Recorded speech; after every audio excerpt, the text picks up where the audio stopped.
নমস্কার, fishing club ব্যাকো চ্যানেলে আপনাকে স্বাগত। তো বন্ধুরা, ব্যাকে যে পুকুরটিতে মাছ ছাড়া দেখছেন, এটি হচ্ছে রামেশ্বরপুর নতুন পুকুর, হুগলি। আগামী 17ই আগস্ট 2025 রবিবার এই পুকুরটিতে পাস শুরু হতে চলেছে। এই পুকুরের নিয়মাবলীগুলো আপনারা একটু ভালোভাবে শুনে নিন। পুকুরে পাশের মূল্য করা হয়েছে 5100 টাকা। পুকুরে টোটাল সিট সংখ্যা 42টি, পূর্ব এবং পশ্চিম পাড়ে। প্রথম দিন থেকে আপনারা সুজি এবং পাউরুটির টোপ ফেলতে পারবেন। সুজি বা পাউরুটি ছাড়া অন্য কোনো টোপ আপনারা ফেলতে পারবেন না।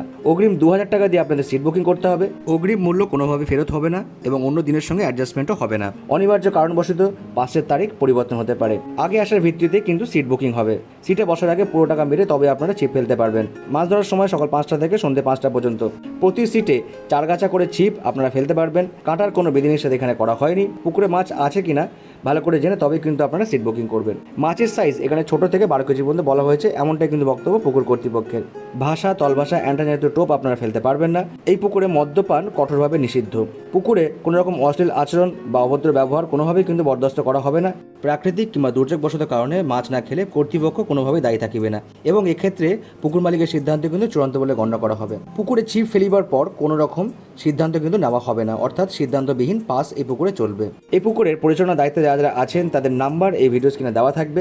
আপনারা ফোন করে এই পুকুর সম্পর্কে জানতে পারেন এবং সিট বুকিং করতে পারবেন। বিশেষ দ্রষ্টব্য বলার কিছু নেই। যারা যাবেন বা যারা সিট বুকিং করবেন তারা নিজস্ব চিন্তা ভাবনা এবং সিদ্ধান্ত নিয়ে তবেই কিন্তু পুকুরে সিট বুকিং করবেন, আমার কথা বা ভিডিও দেখে নয়। আর অনেকেই আছে যারা আমার ভিডিও দেখেন কিন্তু সাবস্ক্রাইব বা ফলো করেন না, তারা প্লিজ সাবস্ক্রাইব কিংবা ফলো করে নেবেন। যে কোনো ধরনের পাস রিলেটেড খবর পেতে চ্যানেলটিকে সাবস্ক্রাইব করে নেবেন। তো বন্ধুরা, দেখা হচ্ছে অন্য কোনো ভিডিওতে নতুন কোনো তথ্য নিয়ে।